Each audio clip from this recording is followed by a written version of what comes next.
Hey everyone, this is Matt Walters with your third quarter market update. As I'm sure all of you know, the market has been on quite the ride over the past 7 quarters, going back to the beginning of 2022. All of the major indexes remain negative over this time period, while some have recovered significantly better in 2023 than others. 2023 has really been the story of AI and large cap growth, specifically growth in the IT and communication sectors.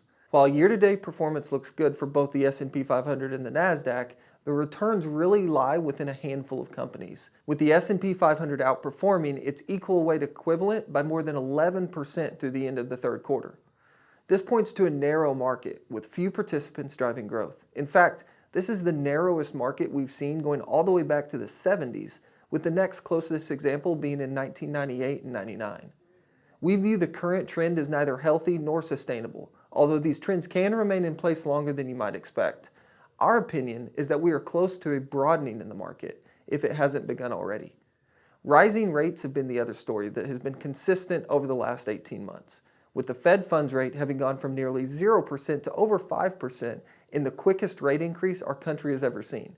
This led to an inverted yield curve going back to July 5th of 2022 when looking at the 2-year and the 10-year Treasury rates. As many of you know, an inverted yield curve has accurately predicted every U.S. recession going back to the 1950s.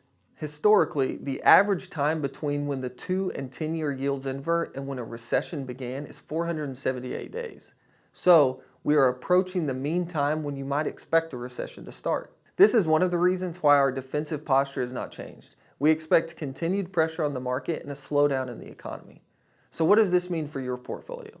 As times have changed, so have the strategies that you are invested in. For the past 15 plus years, we rarely use bonds as a significant component to any of our strategies. The risk-reward relationship with fixed income was simply not attractive. Well, times have changed and so have our strategies. In our ALR models, you will find an appropriate amount of fixed income exposure based on your risk tolerance. We can now, for the first time in years, capture yield with attractive total return potential.